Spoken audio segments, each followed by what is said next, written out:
Bueno, hola, buenos días a todos. Está buenísimo que este evento sea acá. No sé si conocen la sociedad científica, alguien les dijo. Acá estuvo Einstein, por ejemplo. Hay una carta de Einstein abajo colgada que está buenísima, que le habla al entonces presidente. Y en este mismo escenario, Sarmiento hizo la despedida de Darwin. Cuando se murió, dio un discurso a propósito de Darwin, porque Darwin fue súper bien recibido en fines del siglo XIX acá en Argentina por Holmberg, Sarmiento y otros tantos. Yo lo que siempre sospecho es que ese cuadro de Ameghino tiene ojos falsos, ojos de esos que se pone alguien atrás a ver qué están diciendo estos, ¿sí? Entonces, si los ven moviéndose, esos ojos, que seguramente es así. La idea es hablar un poco de la ciencia, pero desde otro lado. ¿Sí? Estamos hablando, entre otras cosas, del concurso de Samsung de soluciones para el futuro, que la idea es buscar la ciencia ahí donde no te la esperás, mirar tu mundo con ojos de científico y ver qué encontrás. Cuando uno habla de ciencia, en general enseguida se pone a pensar en ciencia profesional, en lo que hacen los científicos profesionales, los que están en su laboratorio, los que viven de eso, investigadores de CONICET, de las universidades, de empresas, lo que fuera. Pero hay otra ciencia, otra versión de ciencia, que es la que yo les voy a contar, que no es la profesional, no es lo que está en los libros de epistemología de la ciencia, que se trata de eso, de mirar el mundo distinto. Y como se trata de hacer ciencia, también vamos a hacer algún que otro experimento, ¿sí? Primer experimento del día, ¿sí? Lo voy a hacer moverse, si puede hacer frío. La idea es que, síganme en esta, junten los dedos así, así. ¿Sí? Ven que los veo a todos desde acá. Joven.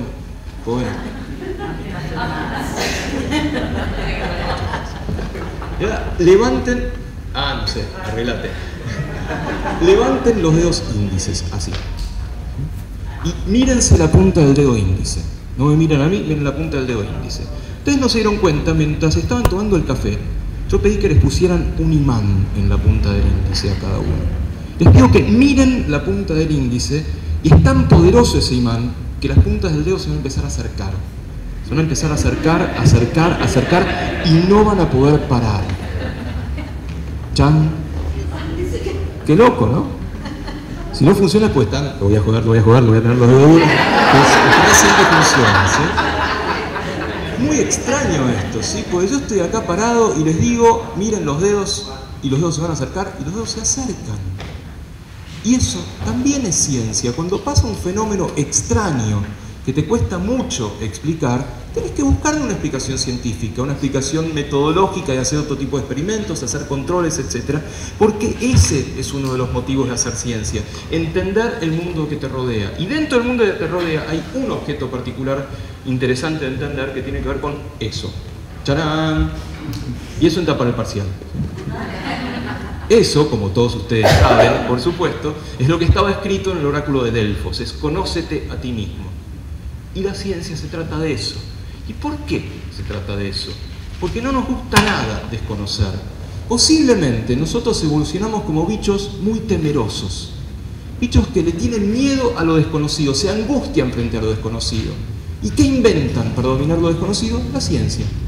La ciencia es una forma de sacar cosas oscuras y traerlas al mundo de lo conocido, al mundo de la luz, por así decirlo. No todo es conocido o conocible por el método científico. Pero ese bicho, ese homínido antiguo que tenía miedo, de pronto juntó las cosas, miró el mundo de otra manera, hizo métodos, hizo experimentos y tuvo menos miedo. Y entre otras cosas empezó a conocerse a sí mismo. Y ese es el objetivo principal de la ciencia, conocernos a nosotros y al mundo que nos rodea. ¿Hay otros métodos? Tenemos otros métodos, ¿sí? Hay otros métodos, pero yo les voy a hablar de uno, que es el que ahí más me fascina y entiendo que estamos todos de acuerdo. Y el desafío para todos nosotros es que también les fascina a los pibes. También los pibes entiendan que es un método recontrapoderoso, y si es poderoso vas a tener menos miedo, te va a ir mejor, vas a disfrutar más las cosas. Ese es un poco el resumen de lo que les quiero hablar. Pero antes, otro experimento, les pido que hagan lo que dice ahí en pantalla, o sea... Este podés, Muchas gracias. Miren que este experimento, es posta lo que estoy diciendo, ¿sí? Este experimento... O sea, y ahora viene la pregunta científica. Esto se hace en laboratorios. La pregunta científica es esta. ¡Tarán! Sonrían, fuercen una sonrisa. Allí, y pregúntense a ustedes, al cerebro de ustedes, si se sienten mejor. Miéntanme, digan, sí, nunca lo había sentido, sí. Bueno, la verdad que funciona esto, y es muy loco, y enseguida lo vamos a explicar, pero antes de explicarlo vamos a complicar el experimento. En lugar de sonrisa completa, les voy a pedir que hagan 7 de espada o 7 de oro, o sea, semisonrisa izquierda o semisonrisa derecha. Si hay gente con cirugías de algún lado le va a costar, o botox, pero supongamos que no. Y ahora hay dos preguntas, una es fácil, una es trivial. La trivial es, si estamos de acuerdo en que este está bueno, la pregunta trivial es si alguna de estas dos está tan buena como esta. Pruébenlo, esta o esta versus esta. Ese es fácil, no, seguro no. Y ahora viene la pregunta más difícil. ¿Alguna de las dos, esta o esta, se siente mejor? Ojo, que no que sea más fácil, sino que se sienta mejor. Pruébenlo, no lo piensen. Esta o esta. Algunas dos el cerebro dice, y está mejor, ¿no? A ver, ¿cuántos por la semisonrisa izquierda? ¿A cuántos por la semisonrisa derecha? Mitad, mitad, y están divididas las opiniones, lo cual está bien. Este experimento es fácil de explicar. En términos muy simplistas, pero exageradamente simplistas, nosotros tenemos dos de todo. Somos bichos de simetría bilateral. Tenemos 2 brazos, 2 piernas, 2 corazones fusionados, 2 pulmones, 2 agujeros de la nariz, etc. Y también tenemos, simplificadamente, 2 cerebros unidos por el cuerpo calloso. Y esto nos denota que esos 2 cerebros, esos 2 hemisferios cerebrales funcionan ligeramente distinto. ¿Por qué? Porque este cacho de cerebro controla esta parte del cuerpo, está cruzado el control. Y este cacho de cerebro controla a esta semisonrisa. Si una de las dos se siente mejor que la otra, nos está diciendo que los 2 semicerebros son diferentes. Que uno se siente mejor que el otro. De nuevo, simplificada y exageradamente hablando. Esa dijimos que es la trivial. Ahora quiero volver al primer experimento, a este. Forzar una sonrisa y sentirse mejor. Eso no es trivial. ¿Por qué? Porque uno piensa, y hace bien en pensarlo, que se emociona y luego actúa. Que uno está contento, luego sonríe. Que uno tiene miedo, luego sale rajando. Este experimento tan pavo que ustedes acaban de hacer dice exactamente lo contrario. Uno primero actúa y después se emociona. Uno primero fuerza una sonrisa, después se siente mejor. Uno primero sale corriendo y después tiene miedo. Entonces, si partimos de la premisa, conócete a ti mismo, a veces la ciencia dice cosas raras, dice cosas absolutamente contraintuitivas, como por ejemplo que la acción viene antes de la emoción. Y vale la pena perseguir esas preguntas contraintuitivas, vale la pena sacudir un poco la cabeza y ver qué está pasando con esto. Nos pasa todo el tiempo, y los ejemplos que yo voy a dar son de cosas que nos pasan todo el tiempo y dejamos pasar. Parece que el desafío, tanto de soluciones para el futuro como de hacer docencia y de enseñar ciencias, es no dejar pasar esas cosas. No dejar pasar las preguntas que están buenísimas, pero te parece que si preguntas es un disparate. No, ¿cómo voy a preguntar eso? A nuestros alumnos les parece de preguntar es un disparate. ¿Cuántas veces, pónganle que hay un alumno en el frente, ¿alguna vez un alumno de los que estaba sentado le hizo una pregunta? No, es un traidor. El que pregunta lo está cagando. ¿Cómo le va a preguntar? Mira si no sabe. Y nosotros un poco ayudamos a eso. Ayudamos a que no esté el clima preguntón en el aula. Por lo tanto, no hay un clima científico. No es fácil. Yo sé, estoy hablando de cosas más bien utópicas, las situaciones no son sencillas, etc. Pero si no podemos hacernos preguntas con las cosas que nos pasan, aunque sean disparates, nunca vamos a poder hacer ciencia en el aula. Insisto, no estoy hablando de la ciencia profesional, estoy hablando de otra versión de la ciencia de todos los días, que me parece que es la más interesante para aplicar en el aula. Seguimos un poquito adelante. El resumen de todo lo que yo les voy a decir es esto. La ciencia te pasa aunque vos no te des cuenta. O sea, la ciencia es eso de te pasa mientras estás ocupado haciendo otros planes. Por supuesto, antes de que piensen que es la única versión, no, también hay ciencia que uno tiene que buscar, más allá de que pase, la ciencia que uno investiga, la que yo hago en mi laboratorio. Pero este es el resumen de lo que yo quiero contar. La ciencia pasa. Relacionado con el concurso, que es una de las cosas que nos convoca, la ciencia pasa en la comunidad. Aunque vos estés jugando a la pelota, aunque vos estés yendo en el colectivo al colegio, aunque vos estés en el cine o lo que fuera, la ciencia pasa. No la dejemos pasar. Detengámonos a ver dónde están esas preguntas y si son problemas, busquemos soluciones a esas preguntas. Esto me parece que es el resumen de lo que yo les voy a hablar por un rato largo, pero si se quieren quedar con esto, con algo, es eso. Y aclarando que esa frase no es mía, es un afano a este gran científico, y no es así, de ninguna manera es así. Encima, ese es el arquetipo de Hollywood. Lo más grave de esto es que el arquetipo hollywoodense al final de la peli se queda con la chica. Eso es mentira. Esa es la parte que no es cierta, ¿sí? A ver, si yo ahora les dijera, imaginen 3 científicas. Y ahora les pido, tachen a Marie Curie. Cagamos, no quedamos sin ninguna. El imaginario este es muy fuerte. El imaginario del científico como el científico loco, a veces malvado, a veces héroe, lo que fuera. Y también una forma de romper con este imaginario es haciendo ciencia, haciendo preguntas científicas. Otra forma, por supuesto, es interactuar con científicos, que están en todos lados. Están en el supermercado, están en el boliche, lo de fuera, hay que ir a buscarlos. En toda comunidad hay cerca un instituto, una universidad, no les digo en la comunidad misma si es muy pequeña, pero cerca seguro. Me parece maravilloso poder interactuar y algo de eso vamos a hablar también, ¿sí? Vamos a seguir adelante, ¿sí? Frente a esta división, ¿sí?, de ciencia al resto del mundo, por así decirlo, hay una responsabilidad muy fuerte de los científicos profesionales. ¿Cuál es esa responsabilidad? Por ejemplo, contar lo que hacemos. Y esto ustedes también, viendo el ámbito educativo, tienen que exigirlo. Considerar que contar lo que hacemos es parte de lo que hacemos. En general no se considera esto. Se piensa que lo que hacemos es investigar y por ahí cada tanto contamos alguna cosa. Y eso no está bien. Parece que debe ser parte de nuestra misma profesión. También hay una razón por la cual no lo hacemos, es porque no nos evalúan a los científicos profesionales por contar lo que hacemos.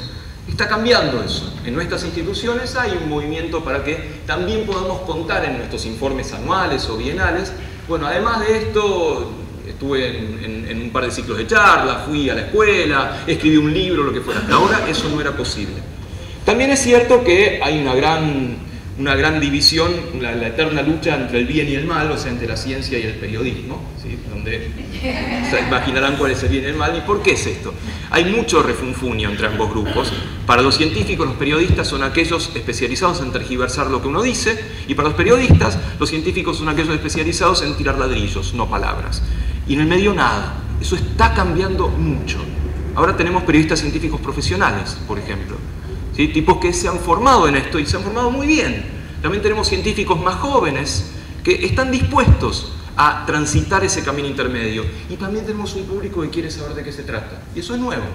Se da cuenta la gente de que las decisiones de la ciencia pasan por salud, pasan por energía, por contaminación, por tecnología, que les toca de cerca. Entonces quieren saber de qué se trata. Y esto, insisto, está cambiando. ¿Qué más podemos hacer los científicos? Participar en actividades comunitarias. Ustedes seguramente en sus instituciones hacen actividades, hacen ferias de ciencia, hacen, no sé, olimpiadas, lo que hagan, lo que fuera, y los científicos no suelen estar ahí, y tienen que estar. A veces es también responsabilidad, no les digo dedicarse a eso, pero pasar un poco. Hay programas del Ministerio de Educación, como científicos van a la escuela, etc., y cuesta arrastrar a los científicos a que participen de esto. A veces hay que hacer un poco más de fuerza para que lo hagan regularmente. Y por supuesto, si nos invitan a charlar un poco con ustedes, tenemos que venir, ¿sí? ¿Y qué pasa con la ciencia en el aula? ¿Sí? En general la ciencia queda fuera del aula, por muchos motivos, ¿sí? Por motivos tecnológicos. Hay gente que dice, che, pero no tengo laboratorio, no tengo microscopios, lo de fuera. Gente que en determinados niveles educativos dice, y no me alcanza el tiempo. En la primaria, loco, los pibes aprendan a leer, escribir, sumar, restar, un poco de historia, un poco de geografía, y con suerte germinación del poroto, pero no puedo más, ¿sí? Hay una especie de división, ¿sí?, entre ambos mundos, y acá cito un gran poeta argentino que también pasó por acá, ¿sí? No era miembro de la sociedad, pero era bastante afín a lo que pasaba en la sociedad científica, Álvarez Tuñón, que tiene un poema hermoso que se llama La luna con gatillo, y dice, de la unión de la pórvora y el libro puede brotar la rosa más pura. Bueno, ¿y qué pasa de la unión entre la ciencia y la escuela, los científicos y los docentes? ¿Cómo hacemos para estar un poco más juntos? Pues la verdad que no lo estamos. Y este tipo de cosas me parece que es lo que ayuda a que lo estemos, el poder pensar científicamente juntos. Hay algunas razones para estar preocupados, ustedes las conocen, ¿sí? Hay evaluaciones internacionales en las cuales, en particular en ciencias naturales, nos va muy mal como país. Una de ellas es la evaluación PISA, y lo primero que uno dice cuando le va mal es la evaluación está mal hecha, ¿sí? No le corresponde, ¿sí? Es lo que hizo Estados Unidos, sin ir más lejos, las 2 veces le fue mal, dijo, che, esto no es para nosotros, y se retiró de la evaluación. Y nosotros dijimos algo parecido, ¿sí? Convengamos. Pero la evaluación no está mal hecha, ¿sí? Este es un ejemplo de pregunta. Tenés un caso forense y hay un fiambre por ahí tirado y te preguntan esto, ¿sí? ¿Cuál de las siguientes preguntas no puede ser respondida mediante pruebas científicas? ¿Cuál fue la causa médica del fallecimiento? ¿En quién pensaba la víctima cuando murió? ¿Si el raspado de la mejilla sirve para recoger muestras de ADN? ¿Y si los gemelos idénticos exactamente poseen el mismo perfil de ADN? Ojo, no te piden la respuesta, te piden si esto puede ser respondido científicamente, ¿sí? Es sentido común. no es fáctico, no es saber que si vos haces un raspado en los carrillos salen células y de ahí está ese ADN y cómo se hace. No es saber si los gemelos tienen o no el mismo perfil de ADN, es saber si la ciencia tiene capacidad de responder esa pregunta. Nuestros alumnos no responden bien esta pregunta. La 2 y la B, que obviamente es la que no se puede responder científicamente porque no tenemos ningún método para hacerlo, y los pibes están confundidos. Entonces, no es que las preguntas estén mal, algo está fallando en esta interacción ciencia, escuela, que hay una falta de sentido común científico en nuestros estudiantes. Por supuesto, esta es una generalización, si no, no podemos hablar de todo, ¿sí? Esto obviamente es de PISA, esto es el ranking de PISA en letras muy chiquititas, pero los ayuda a buscar Argentina, que está ahí, ¿sí? O sea, empezando de abajo estamos bárbaros. No es grave en realidad el estar abajo, la verdad que no pasa nada. Lo grave es que, en particular en ciencias, la disparidad, cuando uno hace la estadística, ¿qué le importa? ¿El promedio? Sí, por supuesto, pero también le importa el error, el desvío estándar, lo que se llama equidad en cierta forma. La inequidad en los resultados de ciencia es muy amplia. Hay pibes que les va muy bien y pibes que les va pésimamente mal, y esa brecha es enorme. Entonces, sin que baje el promedio, ni mucho menos, todo lo contrario, logrando que el promedio suba, también tenemos que acortar la brecha. Parece que el desafío más grande no es subir el nivel de excelencia, que eso lo vamos a hacer, no me cabe duda de que el promedio va a subir, porque estamos en camino a eso. Hay un montón de programas científicos y tecnológicos que apuntan a subir el nivel de excelencia. Parece que el gran desafío no es el promedio, sino el desvío estándar, el error estándar, o sea, la brecha entre quien mejor está y quien peor está. Seguimos un poco adelante. Entonces, básicamente, en algo le estamos pifiando. Desde la mirada del científico, yo no soy docente de los niveles que ustedes trabajan, yo doy clase en la universidad, que es diferente, pero también es hacer docencia. ¿En qué le estamos pifiando en esto de que la ciencia esté tan alejada de la escuela, tan alejada del mundo? Vamos a arrojar algunas hipótesis al respecto, ¿sí? La forma de exponer esta pregunta es ¿por qué es difícil enseñar la ciencia, compartir la ciencia, comunicar la ciencia? ¿Qué tiene la ciencia de diferente de otras disciplinas que la aleja inmediatamente de la sociedad? Estas son algunas hipótesis que quiero compartir con ustedes. Primera hipótesis: es difícil enseñar, compartir y comunicar la ciencia porque cambia todo el tiempo. Otras disciplinas no cambian tanto. Y el ejemplo que les doy es un ejemplo biológico. Hay un concepto en biología celular que se llama apoptosis. Palabrita difícil, pero no importa. Quiere decir que una célula se suicida, se manda a mudar, dice adiós cuerpo cruel y se acabó, ¿sí? Obviamente hace lugar a otras al suicidarse. Por ejemplo, un feto en desarrollo no puede hacer esto. ¿Por qué? Porque tiene piel en el medio de los dedos. En algún momento de su desarrollo el feto le tiene que hacer mirar la mano y decir, ¿yo qué era? ¿Un pato o un bebé? Ah, un bebé. Estas células están de más. Se tienen que suicidar. Tienen que sufrir apoptosis. El gráfico que está acá muestra el número de papers que menciona la palabra apoptosis en función del tiempo. Como ven, nada, nada, nada, nada. En los 90 aparece la noción y de pronto todos. Imagínense que yo les hablaba de biología celular en 1991. Les iba a contar una historia. Después les hablaba en 1998, 95, lo que fuera, les iba a contar otra historia. Y eso es particular de las ciencias naturales. Las ciencias sociales, las humanidades, otras disciplinas no cambian tanto. Las ciencias exactas no cambian tanto. Las ciencias naturales te cambian de un año para otro. Muchísimo. Eso complica compartirlas, complica enseñarlas. Porque uno puede enseñar las bases de una disciplina. Pero después viene un pibe con un recorte de diario, pero lo que dijiste, mirá, ahora encontraron que el genoma, qué sé yo, qué sé yo, qué sé yo. Y por ahí tiene razón, por ahí no importa. Pero realmente nos complica un poco estar, no les digo estar al día como un científico profesional, pero saber más o menos por dónde van las disciplinas, cuáles son los paradigmas de determinadas disciplinas, es difícil porque corren muy rápido. Segunda hipótesis. La ciencia es difícil porque es difícil. ¿Qué quiere decir esto? Hay una especie de prejuicio ahí dando vuelta de que la ciencia es para pocos, es para genios, lo que fuera. De hecho, nosotros tenemos un montón de alumnos que por ahí tienen lo que llamamos vocación, ganas de ser científicos, y una de las razones por las cuales no deciden ser científicos es porque es muy difícil.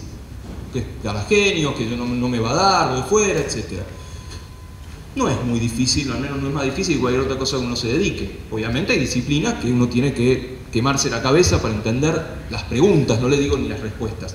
Sin embargo, ¿cuál es el problema acá? que a los científicos nos encanta que parezca difícil. Nos encanta estar en un podio, abrir y que nadie entienda una goma. Ese es un poco el objetivo del científico cuando se comunica con la sociedad. Les voy a mostrar un ejemplo, de nuevo un ejemplo biológico. Hay un concepto más o menos reciente en biología, es la biología sistémica, de sistemas, que quiere decir estudiar muchas cosas juntos.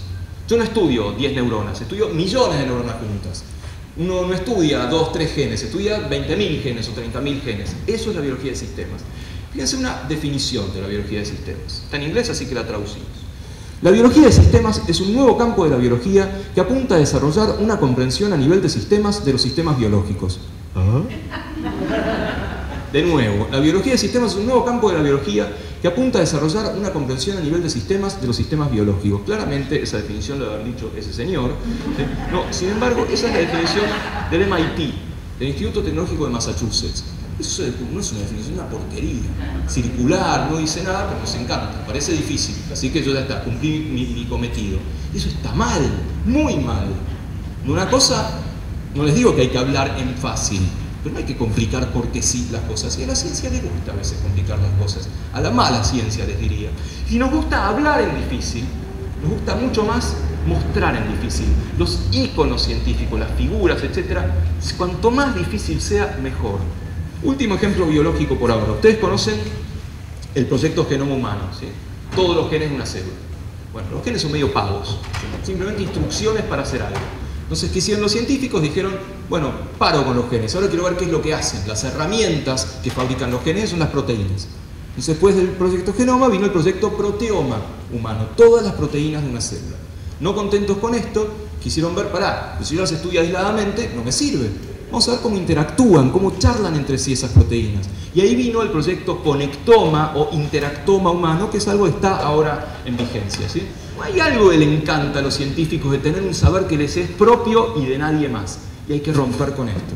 Y eso hace que la ciencia sea difícil de explicar, ¿sí? Porque si está esa idea, que la ciencia es difícil, es para genios, no la podemos compartir.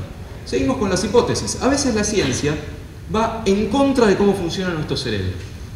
Si nosotros salimos al mundo y vemos un cisne blanco, otro cisne blanco, otro cisne blanco, nuestro cerebro está cableado de tal forma que dice todos los cisnes son blancos. Estamos fabricados de esa manera. Sin embargo, la ciencia maldita tiene todo el tiempo estar buscando un cisne negro. Y es todo el tiempo estar buscando algo en contra de la hipótesis, lo que se llama falsabilidad. Y esto a veces lo enseñamos. Y es difícil enseñar esto, tan contraintuitivo. ¿Cómo? ¿Me está diciendo que veo todo igual? Sin embargo, mi hipótesis tiene que ir en contra de eso. No, me estás cargando, claramente. No, es uno de los trucos que tiene la ciencia para estar un poco más segura de lo que afirma. Nunca está segura del todo, siempre está segura en tal porcentaje, gracias al concepto de falsabilidad, que es difícil de compartir. Seguimos con las hipótesis. Lo que nos llega, en general, de la ciencia, en tanto ciudadanos, en tanto alumnos, no es la ciencia, sino las noticias de la ciencia. ¿Vieron que hay un formato periodístico que inevitablemente empieza diciendo un grupo de científicos? Las notitas esas que dice, un grupo de científicos de la Universidad de puntos suspensivos descubrió el gen de la estupidez.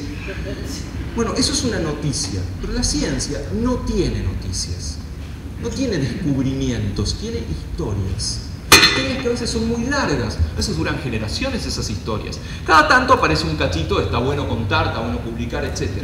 Pero en general lo que nos llega es la transformación de una historia en una noticia. Y en el medio se pierde mucho de la ciencia, ¿sí? Y esto pasa todo el tiempo con el periodismo. Yo trabajo mucho con periodistas, de hecho hago periodismo, y es raro porque uno trata de hacer una historia, pero tiene que aparecer como noticia, tiene que aparecer como un titular, como una bajada determinada, y eso es lo que le llega a nuestros alumnos, por ejemplo, a nuestra sociedad. Y no es la ciencia, son las noticias de la ciencia.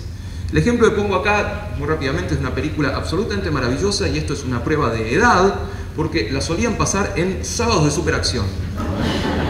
Ajá, lo descubrí. Que es El regreso del monstruo de dos cabezas. Está buenísimo, donde hay un científico loco, que es, bueno, la cabeza que está ahí arriba, ¿sí? Obviamente malo y con acento alemán, que se está por morir. Entonces el tipo dice, los voy a cagar. En lugar de morirme voy a hacer que trasplanten mi cabeza a otro cuerpo. Y resulta que encuentran otro cuerpo, es un condenado a muerte, pero hay dos problemas. Primero, este tipo es súper racista, por supuesto, y el condenado a muerte es negro. Pero no solo eso, los tipos se equivocan, en lugar de sacar la cabeza de uno y poner el del otro, dejan las dos. Entonces se despierta el científico loco, acá en el hombro del otro, se despierta y mira así y dice, oh, maldito negro, es absolutamente brillante la película. Pero supongamos que eso pueda ocurrir, que ocurra un trasplante de cabezas. ¿No estaría al otro día la noticia de un grupo de científicos logró hacer el monstruo de 2 cabezas? Y te perdiste la ciencia en el medio, te perdiste un trasplante de cerebros, ¿es posible? ¿O estás trasplantando un cuerpo en realidad? ¿Cómo haces para juntar nervios, para juntar vasos sanguíneos? Es una historia de trasplantes que te la perdés al transformarlo en una noticia. Y eso hace que la ciencia, tal cual nosotros queremos comunicarla a nuestros alumnos, sea más difícil de comunicar. Si la idea que tiene en la cabeza es de una noticia, y no, nosotros no tenemos noticias para darles.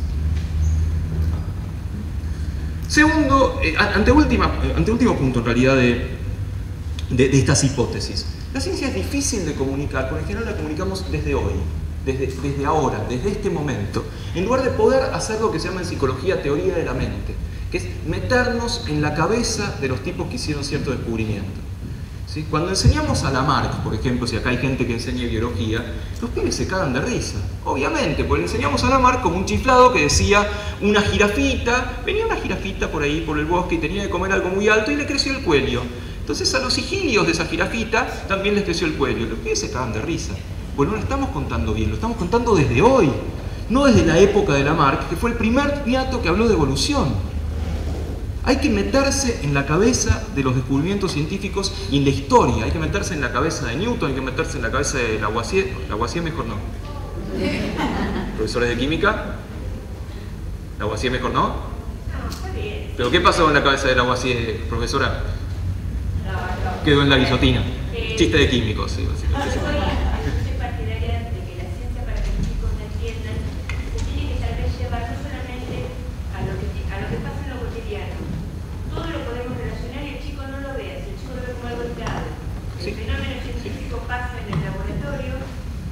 Llevo a los chicos al laboratorio y para ellos es toda una experiencia y de repente uno les muestra una tontería y si eso lo llevamos a ejemplos prácticos o cosas muy simples, después se terminan riendo.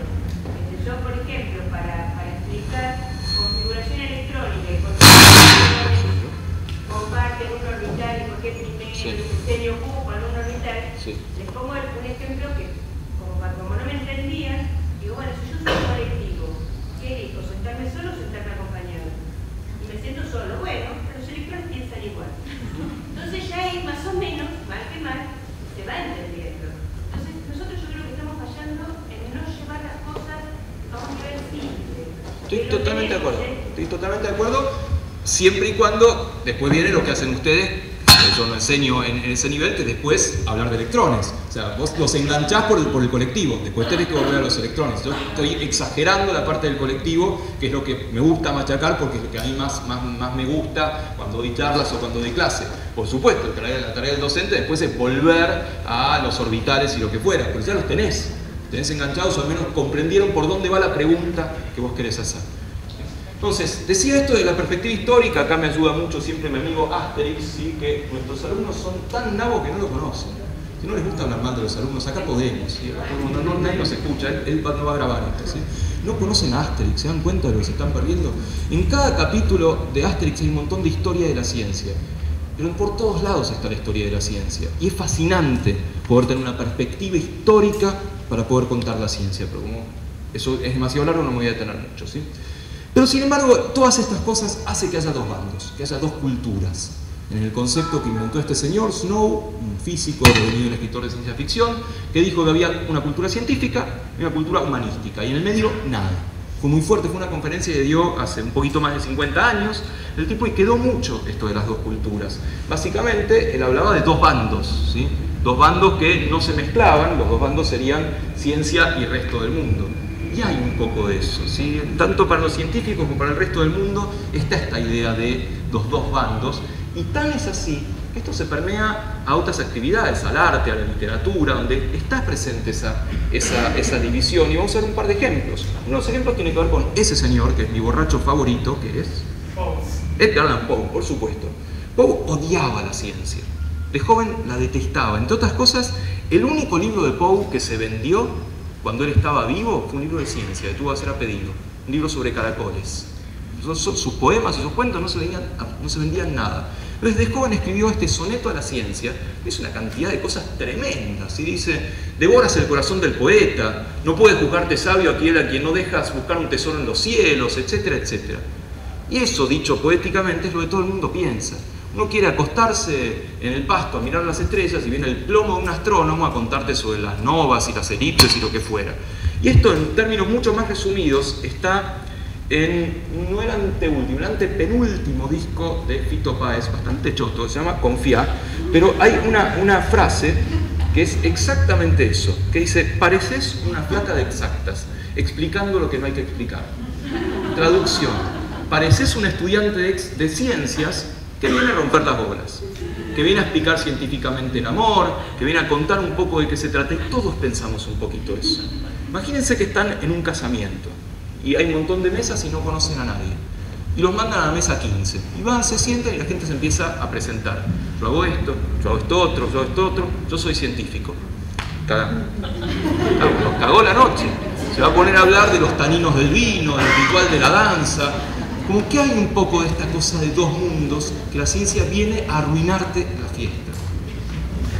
Y si eso es así con la ciencia, imagínense lo que va a hacer con la tecnología. Básicamente, hay una frase muy bonita de Arthur Clarke, el escritor de ciencia ficción, que dice: la tecnología a veces se parece mucho a la magia. Y la verdad que lo sentimos un poco así. Sentimos que la tecnología está completamente alejada de nosotros. Y de nuevo un ejemplo literario, en este caso de ese señor que es Michel Houellebecq, un escritor francés fantástico, que escribió, entre otras, una novela que se llama Las partículas elementales, que tiene dos personajes principales, son dos hermanos. Son un crítico literario y un científico, un biotecnólogo.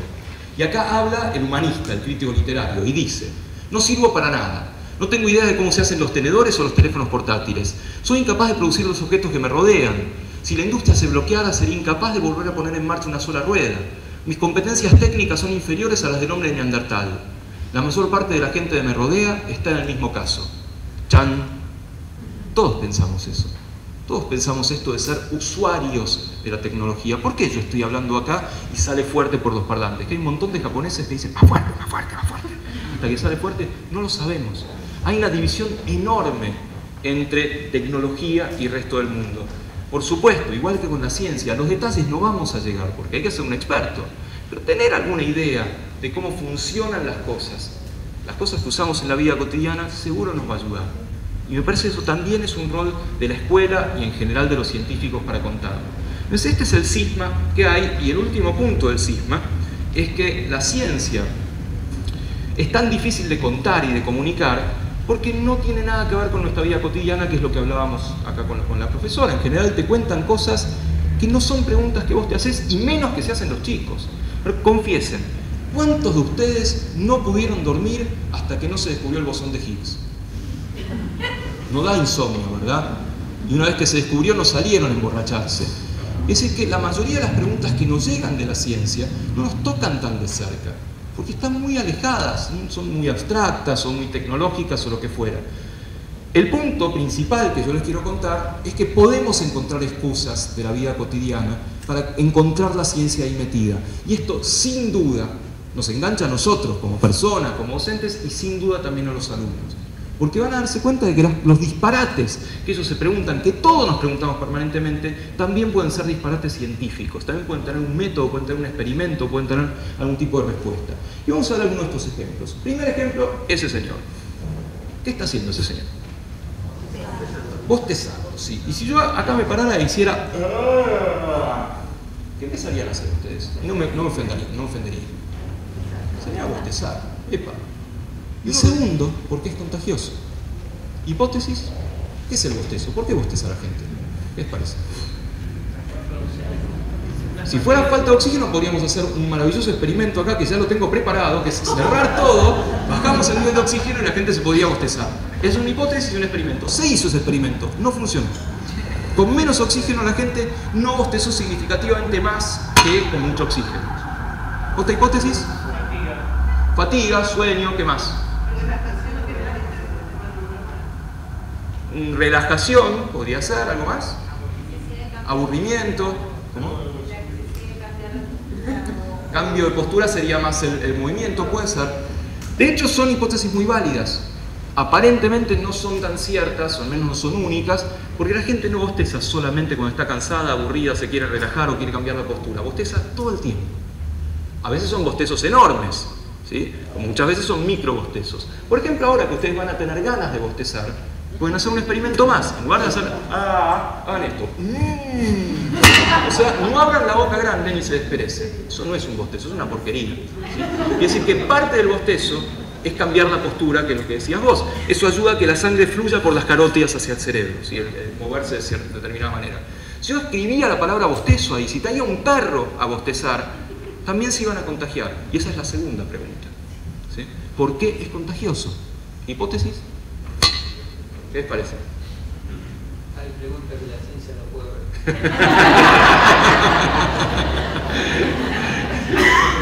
Esta no es una de ellas.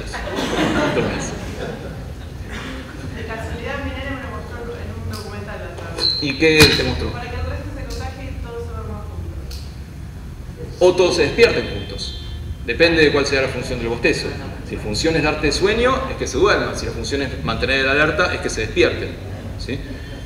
Pero es un fenómeno raro esto de que sea contagioso, ¿no? No todo es contagioso. Uno hace cosas raras, se rasca, se ríe, lo que fuera, y la gente no se contagia, ¿sí? No sé si lo van a creer o no, pero hay una Asociación Internacional para los Estudios del Bostezo. Tuvo su último congreso en París hace un par de años, fue un plomo, por supuesto, se la pasaban bostezando, y llegó a una conclusión mejor que la que te mostró tu nene, de las dos preguntas, de qué es el bostezo y por qué es contagioso. Y es muy sencilla la conclusión, son dos palabras, ni idea. Algo tan obvio, tan de todos los días como el bostezo, la ciencia no tiene nada que decir, que es un poco lo que vos decías. Sí, y eso es maravilloso. Ese mensaje de que algo que te pasa todo el tiempo es una pregunta científica. Se pueden hacer experimentos y no tiene respuesta todavía. Eso es un mensaje fantástico para los chicos. No es solo el bosón de Higgs, también es el bostezo. Y el bostezo merece hacer experimentos. De hecho, cuando te empezás a contagiar, puedes empezar a hacer de todo. Puedes ver si la gente se contagia igual a distintas horas del día, hombres y mujeres, grandes y chicos, si tiene que ver con el sueño o no. Y es una pregunta científica, tan científica como hacer ingeniería genética, ¿sí? Si vos la respondés de modo racional y experimental, seguro vas a llegar a maravillosas conclusiones, ¿sí? Otra que tiene que ver con la cara, ¿sí? Acá está Don Albert burlándose del mundo, pero hay veces en la cual la gente saca la lengua sin darse cuenta. ¿En qué situación la gente saca la lengua sin darse cuenta? ¿Qué les parece? Cuando está concentrada, efectivamente. Si uno entra a una biblioteca, es muy común que la gente esté así. ¿Y por qué? ¿Tendrá algo que ver o es pura casualidad? No, en esta un poquito de idea, un poquitito. Cuento un experimento que hicimos con un amigo hace mucho tiempo. Estábamos tomando examen en el aula magna en exactas. Una mesa muy larga, vamos adelante, yo me senté de un lado y él del otro. Mi amigo se puso a corregir, a escribir cosas y yo me puse así. Un montón de preguntas de los alumnos en ese examen. Todas se las hicieron a mi amigo y ninguna a mí. ¿Por qué? Nuestra hipótesis era que cuando uno está concentrado, el sacar la lengua es comunicación gestual para decirle a los otros: no me jodas, estoy ocupado, estoy concentrado.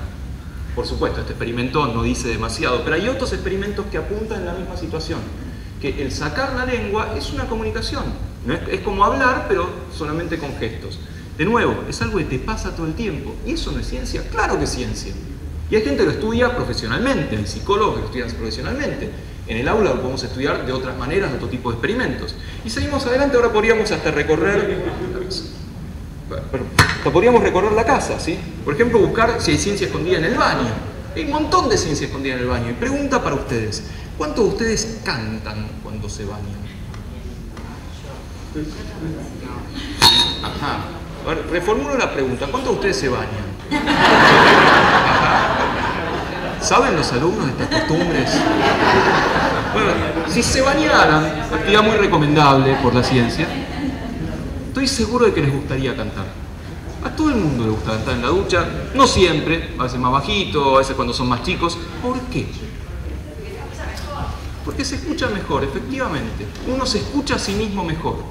¿Y por qué se escucha mejor en el baño? ¿Por?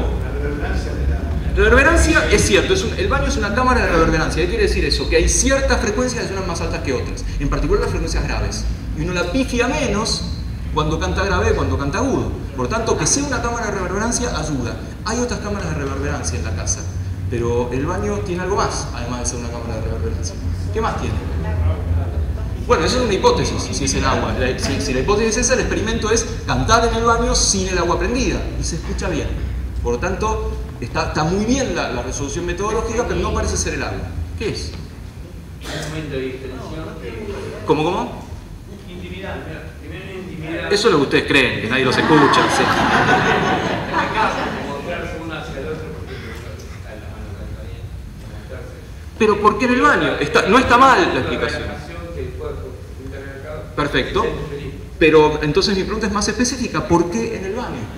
¿Por qué en el baño? ¿Por qué no te encerrás en tu cuarto, en la cocina o salís al balcón? Bueno. Pero no es cualquier pared. Está muy bien eso. No es cualquier pared la del baño. Tiene una diferencia la pared del baño con respecto a casi todas las otras paredes de la casa. Tiene azulejos o cerámicos. No tiene material poroso. Por tanto, las ondas sonoras rebotan. ¿Y qué pasa si rebotan? Vamos que nosotros somos un coro de 100 personas de fuera y hay uno que canta como el orto. Y cantamos todos juntos. ¿Lo vamos a escuchar a ese uno? No, se va a promediar con el resto. Por lo tanto, si la onda sonora está mucho tiempo dando vueltas en el baño porque rebota, si la pifiamos, se promedia con el resto de las ondas y no la escuchamos. Nos escuchamos mejor a nosotros. Y esto es un experimento, claro que sí. No es ciencia de supercolisionador de hadrones, más vale. Pero es un experimento porque es una observación interesante que a todo el mundo le pasa. Hay muchas otras observaciones en el baño, con los espejos, etc. Pero sigamos adelante. Obviamente, la reina de la ciencia en la casa es la cocina. Y ahí pasa de todo. Y esto la aprovechamos bastante en el aula. Podríamos aprovecharla más, pero se aprovecha un poco el tener experimentos frente a tus ojos, con tus manos. La cantidad de física y de química que hay en la cocina, maravillosa como para aprovechar para ver esa cocina con ojos de científicos. Aun cuando nosotros o nuestros pibes no sean cocineros y lo único que hagan sean unas tostadas o hagan bife o sean un té. Si hacen una tostada, por ejemplo, y describen una tostada, la descripción fenomenológica de una tostada son tres cosas. Se calienta, obvio, estoy aplicando una fuente de calor por conducción, claro que se va a calentar. Se pone más crocante, obvio, se evapora el agua y cambia de color. Eso no es obvio. El cambio de color de una tostada o de un bife no es nada obvio. Es una reacción química complejísima, se llama reacción de Maillard o Maillard, en la cual cuando vos calentás bruscamente algo que tiene aminoácidos y azúcares, se producen miles, pero postas de miles, sabores, olores y colores nuevos. Y pasa frente a tus ojos esa reacción química. Si después vos querés hacer reacción de Maillard en el laboratorio, es lo que vos decías hace un rato. Empezás por la tostada y después la haces en el tubo de ensayo. Y claramente es muy diferente. El dulce de leche también hay oxidación en el dulce de leche, pero también hay reacción de Maillard. Lo mismo en la carne. La carne cambia de color por la reacción de Maillard. Y los chefs en la tele y eso se la pasan hablando de sellar la carne. ¿Escucharon eso? Obviamente, minga. La carne no se sella, no tiene nada que sellar, no tiene poros. Se sigue evaporando la misma cantidad de agua. Lo que pasa es que si sellás la carne, se produce la reacción de Maillard, está más rica, y al estar más rica salivás más y te parece más tierna y más jugosa. Por lo tanto, cada vez que un cocinero diga que la sellan para cerrar los poros, mátenlo.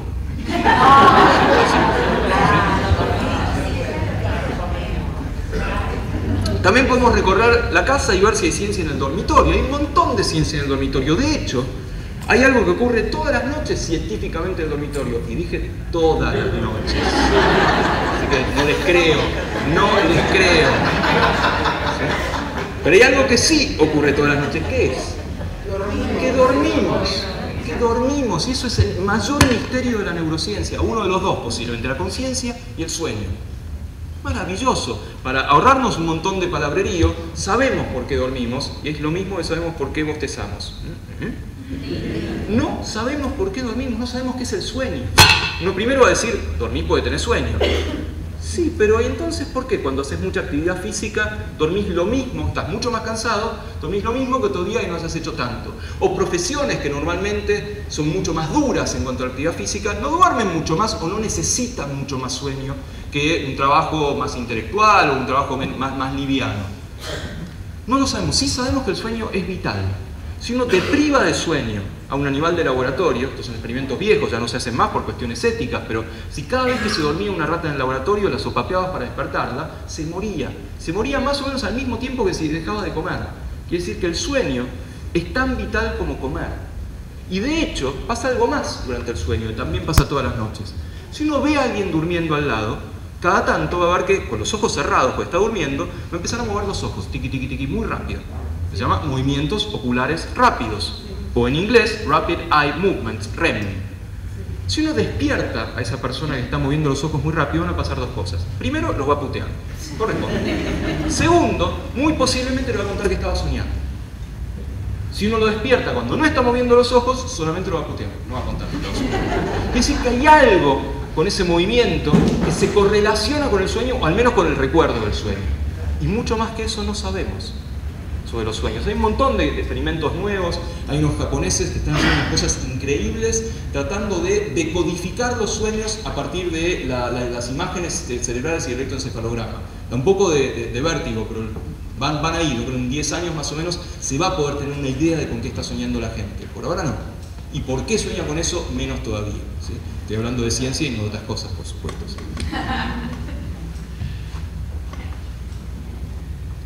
Un montón de ciencia que puede estar presente en el jardín, que da también para un método hipotético deductivo. Yo tengo un patio chiquito y se me llena de babosas. Y me tenían podrido las babosas, entonces ¿qué hacía? Muy simpáticamente con mis hijos iba, les tiraba sal, veíamos, se achicharraban, todo eso, hasta que no funcionó más. ¿Sí? Y escuché por ahí que las babosas son unas kurdas de aquellas, y les encanta la cerveza. Hice el experimento y efectivamente fue verdad. Puse un vaso de cerveza, al día siguiente tenía 3, 4 babosas adentro, que más o menos me las fui sacando de encima. Pero hablando ahí con mis hijos, dijimos, che, no puede ser tantos millones de años de evolución para tener babosas kurdas. Algo no funciona. Entonces, ¿qué será que los atrae de la cerveza? Y a mi hijo se le ocurrió y dije, ¿qué está hecha la cerveza, pa? Y bueno, tiene que ser levaduras, esto, lo otro. ¿Qué son las levaduras? Son unos bichitos ahí. Y si ponemos levaduras nomás en lugar de cerveza, no está mal. La noche siguiente que hicimos, pusimos un poquito de levadura de la que usa para hacer pan, y pasó lo mismo. Efectivamente las babosas fueron hacia ahí porque es comida para las babosas la levadura y tiene un olor particular, etc. Y es un fenómeno de todos los días, es un mito de todos los días que vale la pena estudiar con ojos de científico. Seguimos un poco adelante. Este es un experimento así que no va, este es un experimento así que no va. Algunas cosas que están como datos curiosos en libros de ciencia o en las revistas, vale la pena estudiarlas científicamente. Por ejemplo, este fenómeno que dice que un papel no se puede doblar sobre sí mismo más de 7 veces. Obviamente lo han escuchado, o sus alumnos lo han escuchado. Bueno, probémoslo a ver qué pasa. A ver si es verdad, a ver si depende del papel, a ver si depende del espesor del papel, de la superficie del papel, si depende de cómo lo doblemos.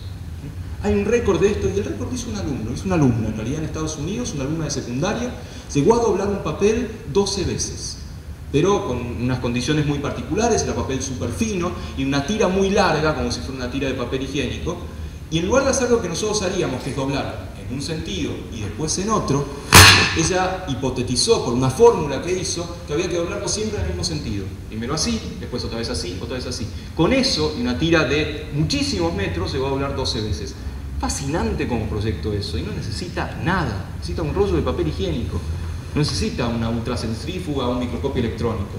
Necesita tener una pregunta interesante que te desafíe a ver cómo hacerlo. Por supuesto, antes pensarlo, antes discutirlo con tus compañeros, con tu profe, a ver por dónde vas a encararlo. Pero hay cualquier cantidad de estos problemas, y ahora con el auge de tecnologías, información, etc., está todo más que disponible.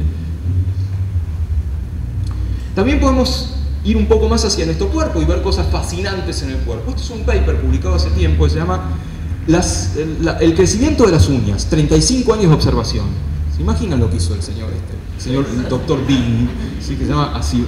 Se pasó 35 años el ñato mirándose las uñas. ¿Y cómo lo hizo? ¿Cuál es una metodología? Miren qué maravilla. Dibujó una rayita en la base de la uña con marcador indeleble y esperó que esa rayita llegara hasta la punta del dedo. Distancia sobre tiempo es velocidad. Che, pero qué pavada. ¿Para eso pagamos los impuestos? ¿Para que un tipo se marque una rayita acá y mira esto? ¿Es una pavada? ¿Es una pavada medir el crecimiento de una parte del cuerpo? No podemos medir otras cosas. No podemos medir el crecimiento de los huesos, de los músculos. No podemos medir el crecimiento del pelo, claramente. Sin embargo, podemos medir el de las uñas y así hacer preguntas. ¿Es lo mismo en las dos manos? ¿Es lo mismo en las manos que en los pies? ¿Es lo mismo en mujeres que en hombres, en chicos que en grandes? ¿Es lo mismo cuando estamos enfermos? Es fascinante eso, ¿sí? Como sé que no van a poder dormir, les puedo decir que crece más o menos 0,1 milímetros por día las uñas. Quiere decir que para que crezca 1 milímetro, en promedio, ¿sí?, pasan 10 días. En promedio, por supuesto, que hay grandes variabilidades. Fascinante este problema y necesita de un marcador para hacerlo y ganas de hacer preguntas. Esto me lleva a, ya que estamos con el cuerpo, me lleva a también, lo que yo hago, trabajo con el cerebro, particularmente con un pedacito del cerebro que mide el tiempo, y la cantidad de cosas que podemos preguntarle al cerebro para hacer ciencia del cerebro, o sea, para hacer neurociencia. ¿Y de qué se ocupa últimamente la neurociencia? ¿Cuáles son las preguntas principales de la neurociencia? Esto es un capricho personal, hay otra gente que pondrá otras preguntas, pero yo pondría algunas de estas. Por ejemplo, una de las preguntas es ¿dónde están guardadas las cosas en el cerebro? Seguramente ustedes vieron esa cabecita que está ahí, ¿sí?, que es una derivación de una hipótesis del siglo XVIII llamada frenología, que inventó un tipo llamado Franz Gall. El tipo decía las cosas están guardadas en cajas en el cerebro. Una caja de la bondad, de la maldad, de la violencia. Si uno es muy algo, esa caja crece. O sea, si uno es muy bueno, la caja de la bondad es más grande. Si uno es recontra bueno, la caja de la bondad crece tanto que deforma el cráneo y le sale un chichón de bondad. Entonces el tipo andaba por ahí palpando cráneos. Obviamente es una lanzada de esto. Y cayó en total descrédito. Pero ahora, con nuevas tecnologías, un poquito de esto estamos volviendo a ver. En un ratito más sobre esto. Por supuesto, la gran pregunta de la neurociencia es ¿cómo sabemos que estamos vivos? ¿Cómo sabemos que tenemos un cuerpo? ¿Cómo sé que me pincho y me duele? ¿Cómo sé que esta alfombra es roja? O sea, la pregunta de la conciencia. Estamos muy lejos de contestarla, muy lejos de saber formularnos las preguntas adecuadas para saber qué es la conciencia. Pero eso no quita que vayamos en ese sentido. También nos importa saber qué pasa cuando las cosas andan mal.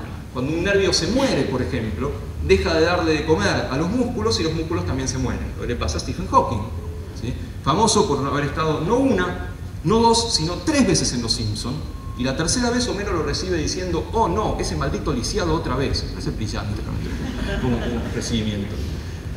Hoy sabemos mucho más sobre el cerebro porque podemos verlo desde afuera, ¿sí? Hay máquinas que nos permiten ver la actividad del cerebro desde afuera, lo que se llama imágenes cerebrales.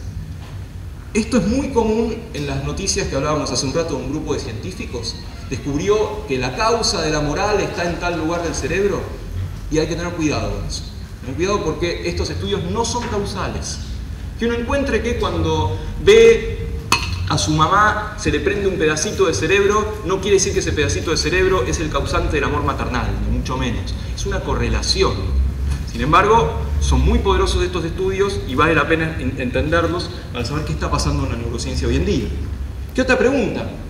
Ustedes habrán oído hablar del viejo refrán de neurona que para, neurona que cierra. O sea, si una neurona se muere, en el cerebro adulto no se recupera.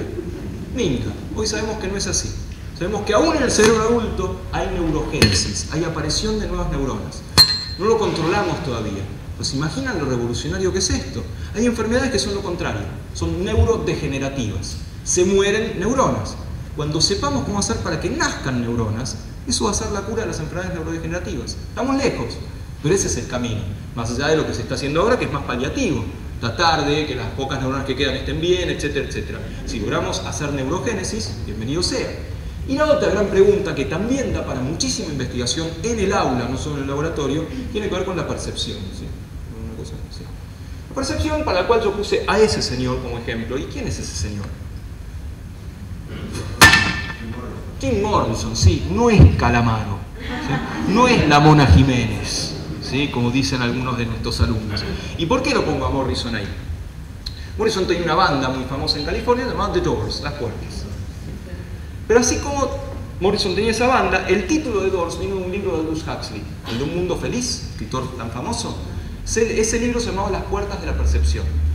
Y así como Morrison le tomó prestado a Huxley el título, Huxley lo había tomado prestado de un poeta llamado William Blake, poeta muy anterior, poeta maldito, que había escrito: si las puertas de la percepción se abrieran, todo le aparecería al mundo como es, infinito. Chan, ¿me están temblando?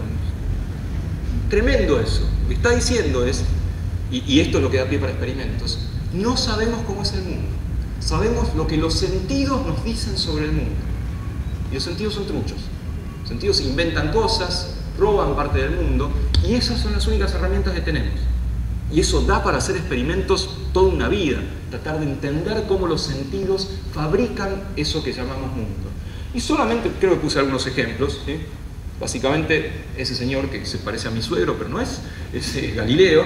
Galileo mismo dijo, sí, pará, no, es que las cosas, las propiedades de las cosas, su forma, su color, su olor, no son de las cosas, son del cosador, son de nuestro cerebro que le pone propiedades.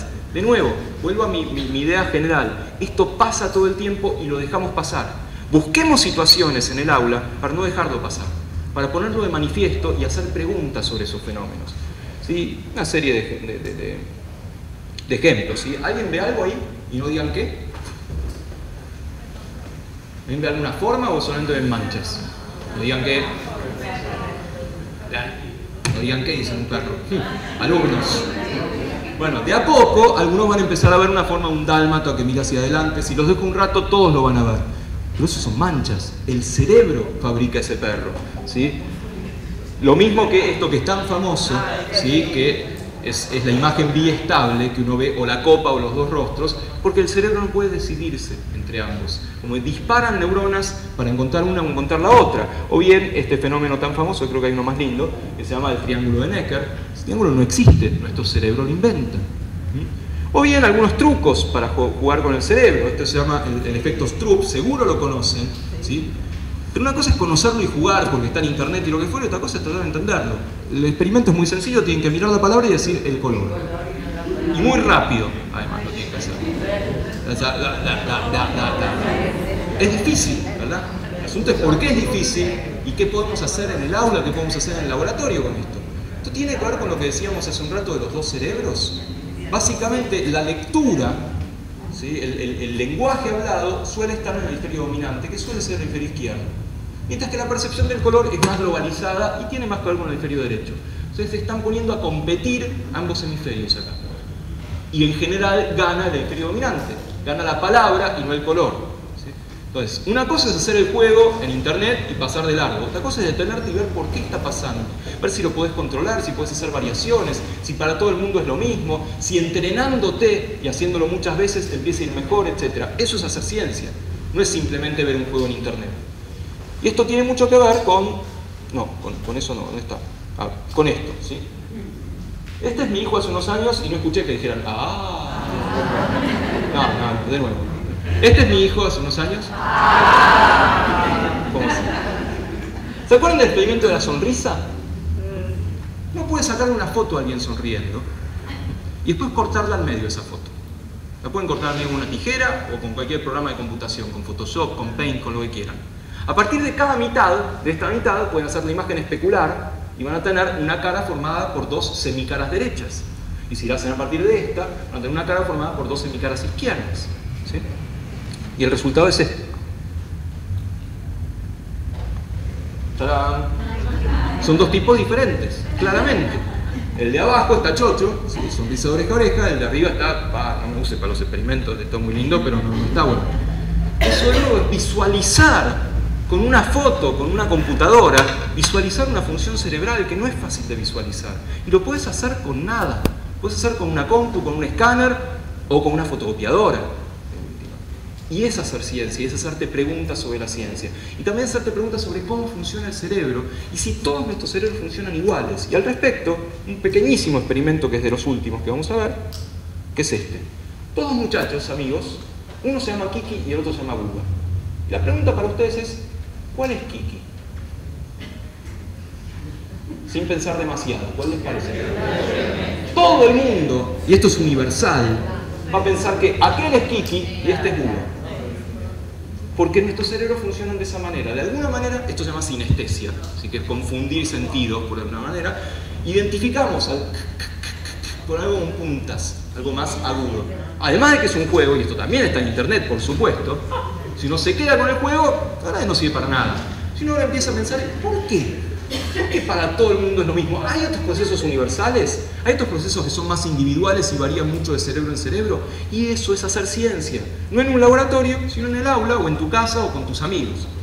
Y la ultimísima parte de la charla tiene que ver con cómo la ciencia nos ayuda a lo primero, ¿sí? Al conócete a sí mismo. Nos ayuda a entender qué es lo que somos, qué nos forma parte y qué dice la ciencia al respecto. Podría pensar uno que es bastante fácil, ¿sí? Uno podría pensar que es una serie de frascos. Un frasco con células de la sangre, otro frasco con neuronas, otro frasco con miocitos de fuera, lo mete en una coctelera, agita un cachito y sale un Dieguito. Raro, ¿no? Es raro que sea así. Es más, uno hasta le puede poner números a esa visión cuantitativa. No puede decir que es eso, es 9 botellas de sangre, ¿sí? Es 2 metros cuadrados de piel, es 5 millones de pelos. Cada vez que veo eso. Un balde de grasa, así sucesivamente. Hay una forma de mirarnos así, en teorías cuantitativas. Pero es raro, ¿no? Pensarnos como el conjunto de una serie de números. Es más, eso nos obliga a pensar, ¿y qué es lo que nos hace ser nosotros y no otros? Si tengo los mismos 2 metros cuadrados de piel. Bueno, las huellas dactilares, la forma del iris, la forma en la cual uno habla, la forma en la cual uno camina, ciertas células del sistema inmune y últimamente, obviamente, los genes. ¿Sí? La genética, supuestamente, es la que nos hace ser quienes somos. Los genes, dijimos hace un ratito, son pagos, son instrucciones para hacer algo. Sin embargo, efectivamente nos marcan un poco en tanto especie y en tanto individuo, ¿sí? Nos sirven para saber de dónde venimos, nos sirven para saber cuán primates somos, cuán emparentados estamos con otros grupos de primates, con chimpancés, con bonobos, con gorilas, etc. Pero se llega a unas ciertas exageraciones, ¿sí? Ustedes habrán visto, un grupo de científicos, que dice que somos 98-99% chimpancés, por ejemplo, ¿sí? Bueno, el reducirnos de esa manera, uno podría decir exactamente con la misma certeza, está bien, entonces somos 50% bananas. Porque compartimos el 50% del genoma con las bananas. Obvio que tienen los mismos genes. Genes para respirar, genes para metabolismo, etc. Elijan. ¿Quieren sentirse más chimpancés, más bananas, más gorilas? Ustedes sabrán, básicamente, ¿sí? Pero estoy llevando un poco al absurdo, algo que los pibes están mamando mucho de los programas de tele, de lo que fuera, de esto no, en los genes está todo. En los genes está todo, está la identidad, etcétera, etcétera. Y es peligroso eso por algo que vamos a ver inmediatamente, ¿sí? Porque primero hay variaciones entre todos nosotros. Por ejemplo, ¿cuántos de ustedes pueden hacer eso?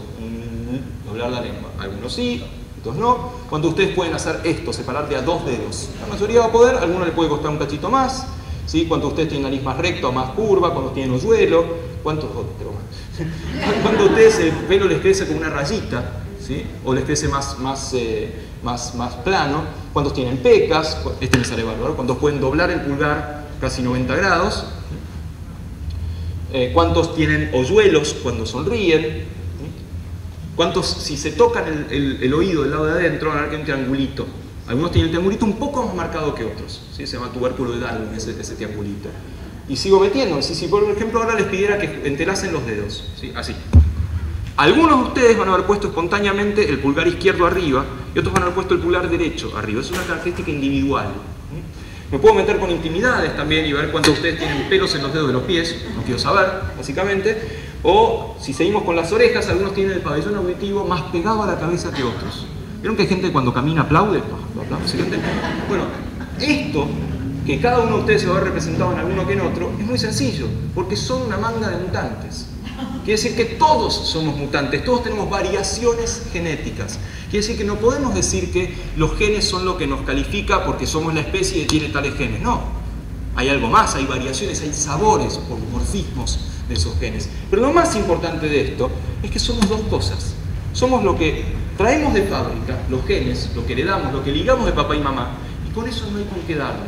Pero somos sobre todo también otra cosa, que es lo que hacemos con lo que traemos de fábrica. Lo que en biología se llama el ambiente. ¿Y qué es el ambiente? Lo que comes, si haces gimnasia, tus amigos, la escuela, la familia. Y esto como mensaje para los pibes, que no está circulando este mensaje fundamental. El mensaje que está circulando es un mensaje determinista. Un mensaje que es, serás lo que debas ser, serás lo que dicen tus genes, serás lo que ligaste. Sí, una buena parte de lo que sos es lo que ligaste. Color de ojos, por ejemplo, y con eso no hay nada que hacer. Pero otras cosas hay mucho que hacer. Por ejemplo, hay ciertos pueblos orientales que tienen una constitución genética que daría como para que fueran bajitos. China, Japón, etc. Sin embargo, vos viajás a China ahora y te da tortícolis, te vas a pasar mirando para arriba. Son todos gigantes. ¿Qué? ¿Cambiaron los genes? No, cambió el ambiente, cambió la comida. Y este mensaje, sos ese conjunto formado por 2 subconjuntos.